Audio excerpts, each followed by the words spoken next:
Hello guys, आप लोग कैसे हैं। मैं मोहम्मद मिकाइल अंसारी और आप लोगों का मेरे इस यूट्यूब चैनल स्टडी मित्र मिकाइल में वेलकम है। तो आइए दोस्तों, आज हम लोग देखते हैं पार्ट्स ऑफ स्पीच का एक इम्पोर्टेंट टॉपिक जिसका नाम है कंजंक्शन।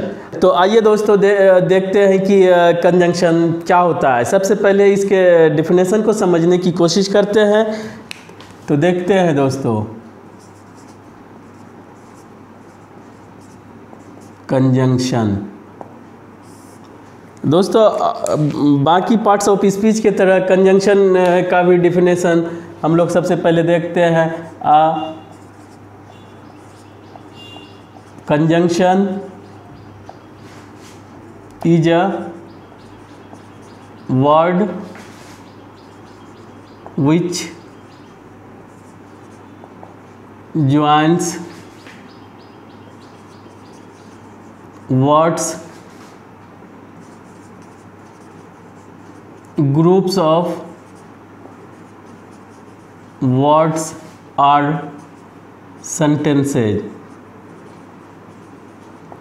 इस तरह से दोस्तों हम लोग डिफिनेशन से ये देखते हैं कि कंजंक्शन जो है एक वर्ड है और ये ज्वाइन यानी कि जोड़ने का काम करता है। ये जोड़ता किसको है? या तो ये वर्ड से वर्ड को जोड़ता है, या ग्रुप्स ऑफ वर्ड्स को जोड़ता है, या ये सेंटेंसेस को जोड़ता है, या स्टेटमेंट को जोड़ता है। यहाँ पर जो हम लोग देखें ग्रुप्स ऑफ वर्ड्स, अगर इसको हम लोग एक्सप्लेन करते हैं दोस्तों तो देखते हैं कि ये क्या होता है।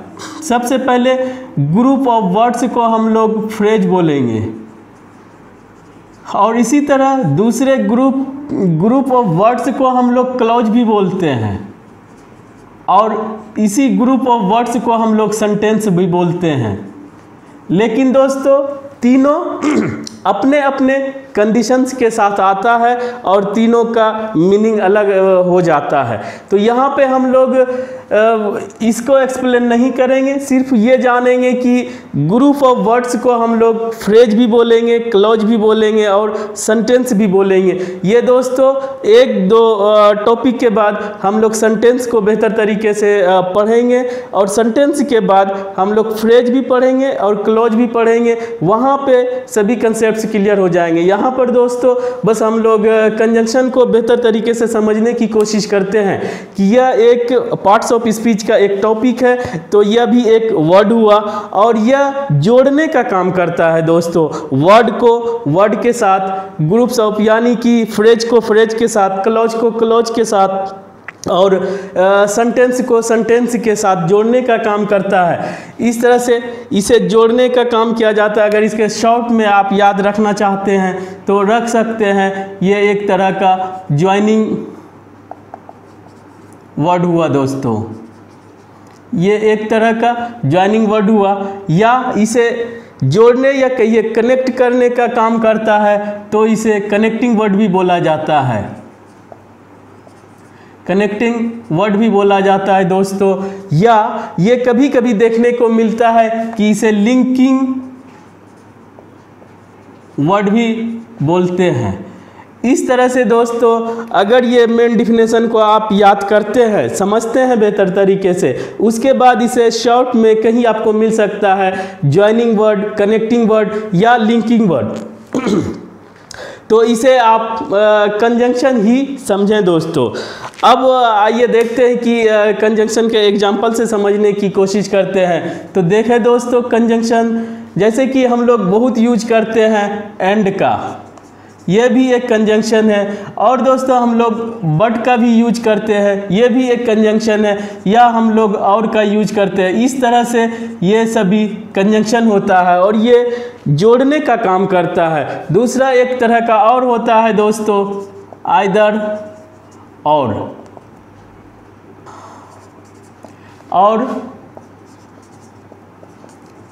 नाइदर नॉर, या दोस्तों नॉट ओनली बट आल्सो। ये भी दोस्तों एक तरह का ये सब भी कंजंक्शन होता है जो कि हमेशा पेयर में रहता है और किसी सेंटेंस में पेयर में आके उस सेंटेंस के मीनिंग को देता है। तो यहाँ पर हम लोग देखेंगे कि ये जो हमेशा पेयर में रहता है और इसके बीच में कुछ स्टेटमेंट्स या वर्ड्स आते हैं और सभी दोनों कॉम्बिनेशन मिल के सेंटेंस के मीनिंग को कंप्लीट करता है। तो यहाँ पर ये कंजंक्शन हुआ और चूंकि ये पेयर में रहता है इसीलिए इसे हम लोग पेयर कंजंक्शन बोलेंगे, पेयर कंजंक्शन, शॉर्ट में CONJ लिख सकते हैं दोस्तों। इस तरह से हम लोग देखें। अब आइए हम लोग कुछ एंड के बारे में, बट के बारे में पढ़ने की कोशिश करते हैं। तो आइए दोस्तों अब हम लोग एंड के बारे में पढ़ते हैं। जैसा कि आप लोग जानते हैं एंड का अगर हिंदी मतलब आप समझना चाहते हैं तो बस सिंपल है और या तथा, यानी कि ये हम लोग बातों में अगर हम लोग एक से ज़्यादा सेंटेंस को जोड़ते हैं, एक से ज़्यादा बात को रखते हैं तो और लगा के या इंग्लिश में एंड लगा के बोलते हैं। तो इसमें होता क्या है, याद रखने वाली बात यह है कि इसमें सिमिलर बात या सिमिलर स्टेटमेंट को हम लोग जोड़ने की कोशिश करते हैं, जिसे हम लोग सेम बोलेंगे, सेम स्टेटमेंट, यानी कि एक तरह के स्टेटमेंट को या एक तरह के वर्ड्स को हम लोग इसमें जोड़ते हैं एंड के हेल्प से। जैसे कि हम लोग देखते हैं, पहला लेते हैं मोहन इज अ स्टूडेंट, ये एक सेंटेंस हुआ। दूसरा अगर हम लोग देखते हैं तो लेते हैं सोहन इज अ स्टूडेंट। ये दोस्तों दो अलग अलग सेंटेंस हुआ, इसमें कोई प्रॉब्लम नहीं है। लेकिन हम अगर इसको जोड़ के लिखना चाहते हैं तो हमें एक सेंटेंस में लिखने पे क्या होता है देखते हैं। जैसे कि Mohan and Sohan are students. दोस्तों इस तरह से ये दोनों को जोड़ के हम लोग एक सेंटेंस बनाया और उसमें हम लोगों को एक्स्ट्रा में क्या लगाना पड़ा, एंड लगा के हम लोग इस सेंटेंस को जोड़ दिया और मीनिंग वही रहा। तो इस तरह से ये जो एंड आया बीच में मोहन और सोहन के बीच, ये जोड़ने का काम किया और ये एक तरह का कंजंक्शन हुआ दोस्तों। और यहाँ पे इज क्यों यूज हुआ, आर क्यों यूज हुआ, ये हम लोग टेंस में क्लियर इसे कर लेंगे दोस्तों। बस इसे बेसिक में ये समझें कि अगर एक की बात की जाती है तो वहाँ पे इज होता है और अगर एक से ज़्यादा की बात की जाती है तो वहाँ पे आर का यूज किया जाता है दोस्तों। अब दूसरा हम लोग देखते हैं, इसी को अगर देखते हैं हम लोग, Mohan and Sohan are friends. दोस्तों इस तरह से भी हम लोग जोड़ते हैं, जिसमें से यहाँ पर एक कंसेप्ट की बात होती है दोस्तों कि यहाँ पे दो सेंटेंस था जिसे कि हम लोग जोड़ के एक सेंटेंस बनाया, या अगर एक सेंटेंस है एंड से तो हम लोग दो सेंटेंस बना सकते हैं। लेकिन कुछ ऐसे वर्ड्स हैं या नाउन है जिसे कि जोड़ने के लिए एंड का यूज किया जाता है, लेकिन उसे सेपरेट हम लोग नहीं कर सकते दोस्तों। इस तरह से एंड जो है दो अलग सेंटेंस को भी जोड़ सकता है और उसे सेपरेट भी किया जाता है। लेकिन कहीं पे एंड जो जोड़ता है फ्रेंड्स जब भी दो या दो से ज़्यादा रहेगा उसी में हम लोग जोड़ सकते हैं तो एंड से, और वहाँ पर उस सेंटेंस को हम लोग अलग नहीं कर सकते हैं। इस तरह से दोस्तों ये एंड का काम है। तीसरा अगर हम लोग देखें एंड से रिलेटेड तो देखते हैं, किसी के बारे में बोलते हैं, she is good and intelligent. यहाँ पे दोस्तों ये यहाँ पर भी ए जो है जोड़ने का काम किया गुड को और इंटेलिजेंट को। तो यहाँ पर भी ये एंड जो है ये एक तरह के बातों को, सिमिलर स्टेटमेंट्स या सिमिलर वर्ड्स को जोड़ने का काम करता है। और यहाँ पर एक बात समझने वाली बात है दोस्तों कि यहाँ पर हम लोगों ने किसी का नाम लिया लेकिन यहाँ पर शी का यूज किया, तो हम लोग ये समझ लें कि प्रोनाउन जो है नाउन के बाद यूज होता है, उसके रिपीटेशन से बचने के लिए किसी भी स्टोरी में, किसी भी बात में। लेकिन दोस्तों जब कोई स्टेटमेंट या कोई कंसेप्ट को बताया जाता है तो उसमें हम लोग ही, शी, इट या कोई भी प्रोनाउन से एग्जाम्पल लेते हैं ताकि यहाँ पे हर बार किसी का नाम, किसी का कुछ लिखने की ज़रूरत ना पड़े। इसलिए शी यूज हम लोगों ने किया। आगे भी हम लोग इस तरह से ही, शी, आई, यू यूज करेंगे। तो वहाँ पर ये नहीं समझे कि इसका नाउन नहीं आया और प्रोनाउन का यूज किया गया, जो कि गलत है। लेकिन दोस्तों ऐसा नहीं है, कंसेप्ट को समझाने के लिए ऐसा एग्जाम्पल लिया जाता है कि बार बार किसी का नाम न लेना पड़े दोस्तों। तो इस तरह से हम लोग एंड का यूज देखें दोस्तों कि सिमिलर स्टेटमेंट्स हो या सिमिलर वर्ड हो, कोई भी कैरेक्टर हो, उसे हम लोग एंड के हेल्प से जोड़ते हैं दोस्तों। अब हम लोग थोड़ा सा देख लेते हैं बट के बारे में।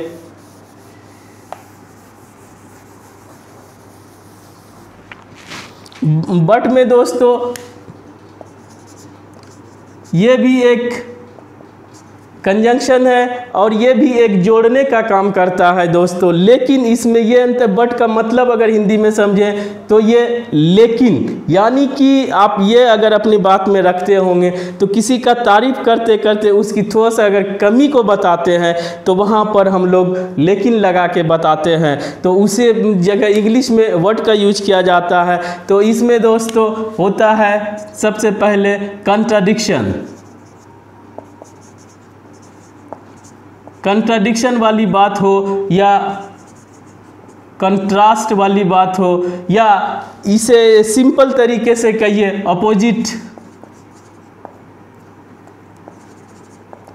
अपोजिट सेंस वाली कोई भी बात हो, उसे हम लोग जोड़ने के लिए बट का यूज करते हैं। जैसे लेकिन का यूज करते हैं। कंट्राडिक्शन मतलब विरोधाभासी बातों को जोड़ने के लिए हम लोग बट का यूज करते हैं। अक्सर हम लोग इस तरह की बातें करते हैं। तो देखते हैं पहला एग्जाम्पल। जैसे हम लोग लिए थे Sohan is good but Mohan is bad. ये दोस्तों एक सेंटेंस है जिसमें से हम लोगों ने एक के बारे में गुड बताया, दूसरे के बारे में बैड बताया। अपोजिट या कंट्राडिक्शन वाली बात, कॉन्ट्रास्ट वाली बात जब आए तो हम लोग बट से जोड़ते हैं। और ये एक अलग सेंटेंस हो सकता है सोहन इज गुड और फुल स्टॉप देके मोहन इज बैड। ये दो सेंटेंस को हम लोग एक साथ जोड़ सकते हैं बट से, जहाँ पे कि अपोजिट सेंस देता हो। दूसरा दोस्तों हम लोग ये देखते हैं, दूसरा अगर एग्जाम्पल लेते हैं तो लेते हैं ही इज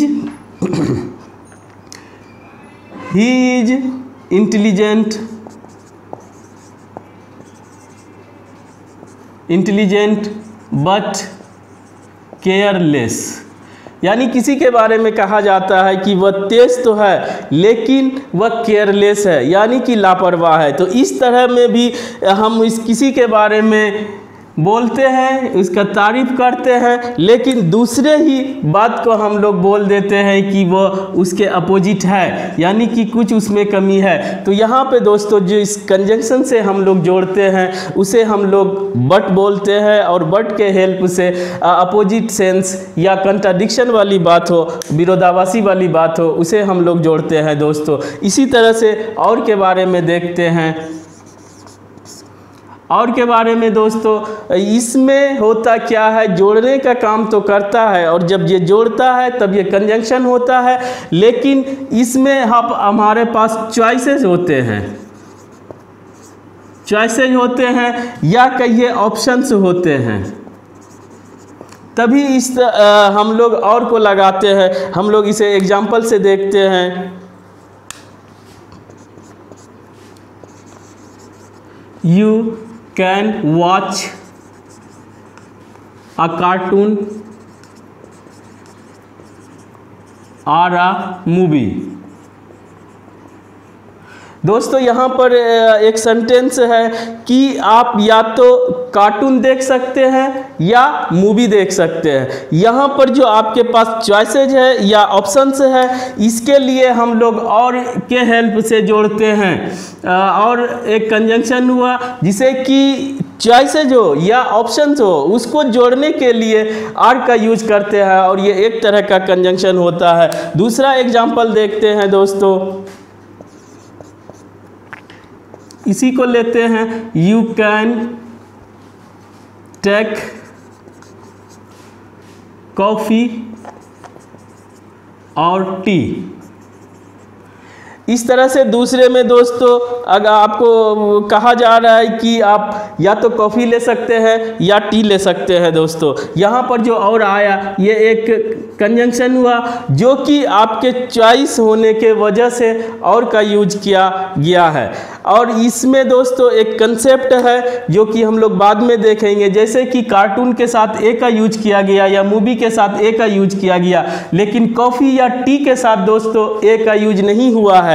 और ये नहीं होता, ये मटेरियल नाउन है, इसे काउंट नहीं किया जा सकता है। जिसे काउंट नहीं कर सकते हैं उसे अनकाउंटेबल नाउन बोला जाता है, और इसे हमेशा सिंगुलर रखा जाता है और हमेशा इसे सिंगुलर माना जाता है। एक की बात हो या एक से ज़्यादा की बात हो, यहाँ पर दोस्तों हम लोग ए नहीं लगाएंगे या एस या ई एस नहीं लगाएंगे दोस्तों। ये एक कंसेप्ट है, इसे दिमाग में रखें इस तरह से दोस्तों। और जहाँ तक बात है पेयर कंजंक्शन की, इसे हम लोग डिटेल से कंजंक्शन में पढ़ेंगे। बेसिक में बस इतना ही दोस्तों। लेकिन यहाँ पर एक चीज़ है जो हम लोगों को देखना है, वो है दोस्तों कंजंक्शन और प्रीपोजिशन में क्या डिफरेंसेज है दोस्तों। तो सबसे पहले लिखते हैं हम लोग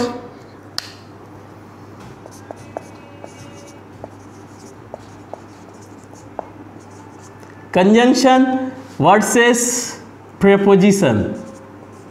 प्रीपोजिशन दोस्तों इस तरह से, इसमें यहाँ पे एक कंफ्यूजन हम लोग क्लियर करने की कोशिश करेंगे दोस्तों। यहाँ पे हम लोग एक कंसेप्ट को क्लियर करने की कोशिश करेंगे कि वर्ड जो यूज होता है कंजंक्शन के लिए या प्रीपोजिशन के लिए, तो हम इसे कैसे अलग करेंगे और हम इसे कैसे पहचानेंगे किसी सेंटेंस में कि ये कब जो है कंजंक्शन का काम करेगा और कब ये प्रीपोजिशन का काम करेगा। तो दोस्तों उसी को हम लोग क्लियर करने की कोशिश करते हैं।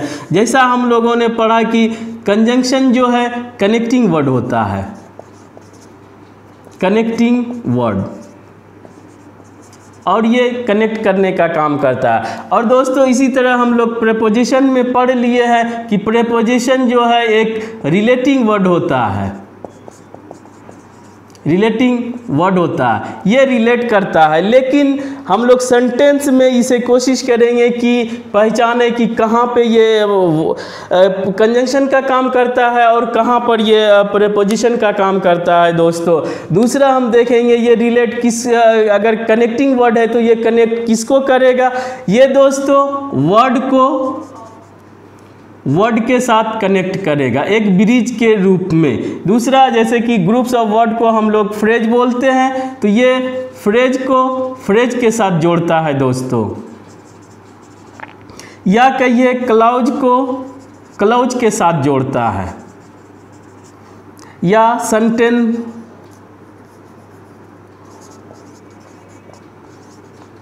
सेंटेंस को दोस्तों सेंटेंस के साथ जोड़ता है। ये जोड़ने का काम करता है, एक तरह से समझिए कि ये ब्रिज का काम करता है। दूसरा दोस्तों प्रीपोजिशन होता है कि ये एक रिलेट करने की कोशिश करता है नाउन या प्रोनाउन या प्रीपोजिशन में हम लोग पढ़े हैं वर्ब V1 प्लस ING, ये भी एक नाउन का ही काम करता है किसी सेंटेंस में। जब ये नाउन का काम करे तो इसे जोड़ने का कोशिश किया जाता है अदर वर्ड, उसमें जो यूज होता है उसके पहले उस वर्ड से ये जोड़ने की कोशिश करता है दोस्तों, जोड़ने की या रिलेट करने की कोशिश करता है दोस्तों।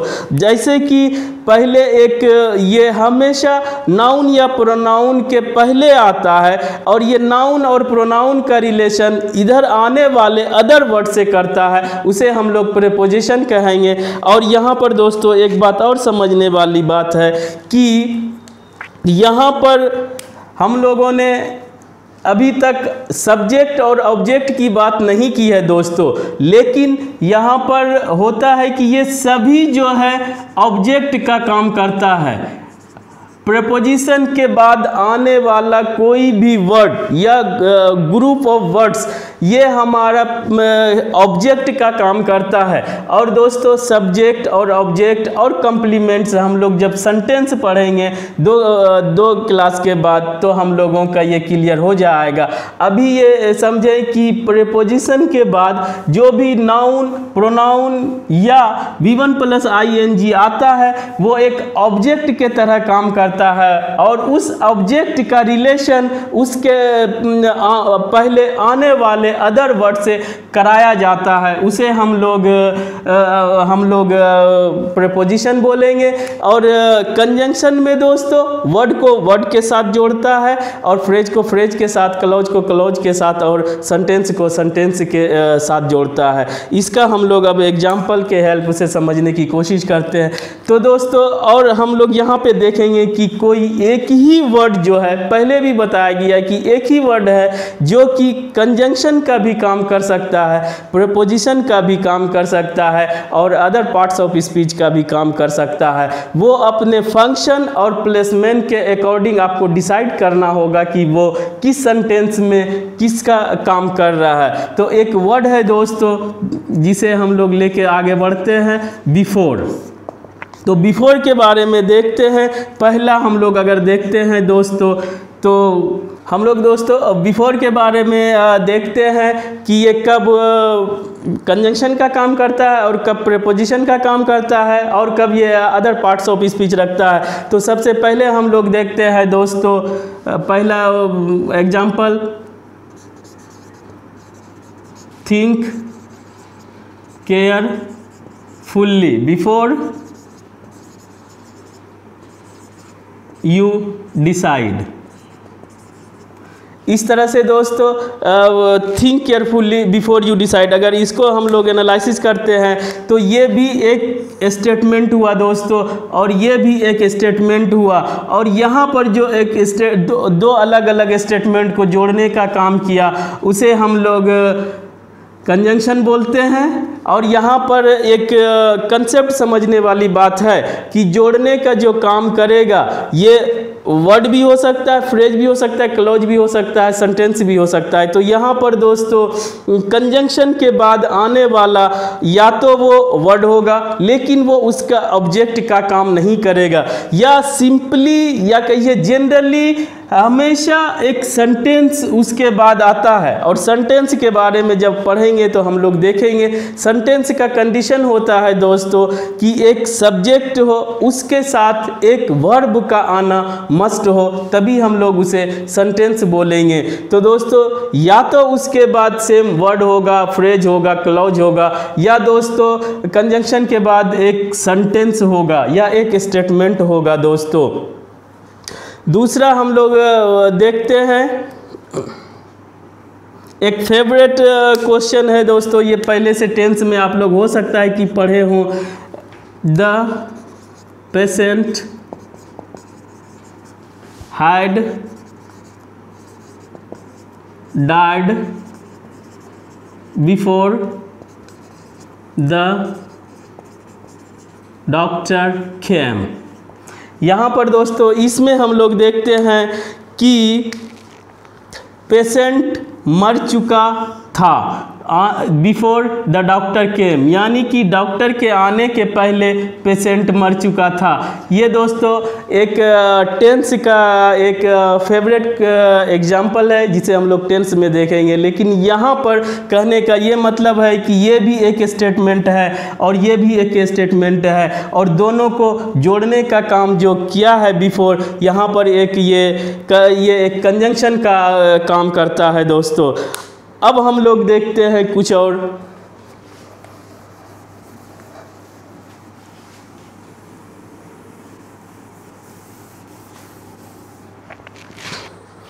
यहाँ पे दोस्तों देखते हैं कि जैसे कि आई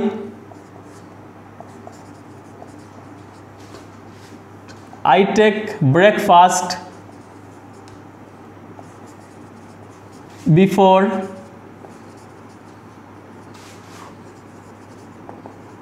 गोइंग टू ऑफिस। दोस्तों अगर इस सेंटेंस में हम लोग देखें तो मैं ब्रेकफास्ट लेता हूँ गोइंग टू ऑफिस, ऑफिस जाने के पहले, तो यहाँ पर दोस्तों बिफोर जो है हम लोगों का जोड़ने का काम नहीं कर रहा है। ये गोइंग यानी V1 + ing जो कि यहाँ पे नाउन जाने के प्रोसेस का बता रहा है, उसका हम लोगों का ये आई के साथ जो बता रहा है एक रिलेशन, उसका जो एक रिलेशन बता रहा है, और इस रिलेशन बताने के वजह से यहाँ पर ये प्रीपोजिशन हुआ दोस्तों। जैसे कि I take breakfast before going to office, तो यहाँ पर कोई जोड़ने वाली बात नहीं है, यहाँ पर एक रिलेशन बता रहा है कि ये ऑफिस जाने के पहले ब्रेकफास्ट लेता है। तीसरा अगर हम लोग अगला देखेंगे दोस्तों तो देखेंगे The case was brought before the judge। इसमें दोस्तों देखते हैं कि जो भी केस की बात होती है और उसे बिफोर का मतलब होता है सामने। अगर कहीं पे जज हो, द जज हो या पुलिस हो या मजिस्ट्रेट हो, उसके सामने की अगर बात करते हैं या यहाँ तक कि अपने सामने की किसी की बात करते हैं इन फ्रंट, तो उसमें हम बिफोर का भी यूज करते हैं। तो यहाँ पर बिफोर दोस्तों सामने का एक रिलेशन बता रहा है। जज के सामने एक केस को लाने का बात किया जा रहा है, तो यहाँ पर एक रिलेशन बताया जा रहा है। तो यह बिफोर यहाँ पर दोस्तों एक प्रीपोजिशन हुआ। तो हम लोगों ने देखा कि यही एक बिफोर जो है जोड़ने का जब काम करता है तो कंजंक्शन होता है, और यही बिफोर एक ऑब्जेक्ट के पहले आकर जब उसका रिलेशन अदर वर्ड से बताता है तो यहाँ पर दोस्तों ये प्रीपोजिशन का काम करता है। और एक ये तीसरा भी काम करता है दोस्तों जिसे हम लोग देख ही ले। आई have seen you before। इसमें दोस्तों हम लोग देखते हैं कि आई हैव सीन यू, मैंने आपको देखा है, ये कहते हैं। और लेकिन उसमें जब बिफोर आ गया तो इसमें होता है मैंने आपको पहले देखा है। अगर कोई सामने आता है, उसको बहुत दिन पहले देखे हैं, मेमोरी में नहीं है, लेकिन फिर भी थोड़ा थोड़ा याद आता है, तो हम लोग बोलते हैं कि आपको हम पहले देखे हैं। तो वहाँ पर जो है बिफोर जो यूज किया जाता है पहले के सेंस में, ये इसके देखने के इसके कंफर्म किया जा रहा है, देखने वाले प्रोसेस यानी कि वर्ब के बारे में कुछ एक्स्ट्रा इन्फॉर्मेशन दिया जाता है। अगर ये वर्ब के बारे में कोई भी एक्स्ट्रा इन्फॉर्मेशन देता है या उस पर स्ट्रेस देता है तो उसे हम लोग एडवर्ब बोलते हैं दोस्तों। और यहाँ पर बिफोर जो है एडवर्ब का काम करता है। इस तरह से हम लोगों ने देखा कि एक ही वर्ड जो है कंजंक्शन भी हो सकता है जब वो दो स्टेटमेंट को जोड़ता है, और ये प्रीपोजिशन भी हो सकता है जब वो किसी नाउन या प्रोनाउन के पहले आकर उसका रिलेशन अदर वर्ड से बताता है। और दोस्तों यही बिफोर किसी सेंटेंस में वर्ब के बारे में अगर कुछ एक्स्ट्रा इन्फॉर्मेशन देता है या कुछ और बताता है वर्ब या और एडवर्ब के बारे में, तो यह एक एडवर्ब होता है। इस तरह से दोस्तों आप इसे अच्छे से पढ़ें और समझने की कोशिश करें। दोस्तों आज बस इतना ही। अगर यह वीडियो आपको अच्छा लगा हो और आप इससे कुछ सीखे हैं तो दोस्तों प्लीज़ इसे कमेंट करके ज़रूर बताएं और इसे लाइक करें, सब्सक्राइब करें और शेयर करें। Thanks for watching. Have a nice day.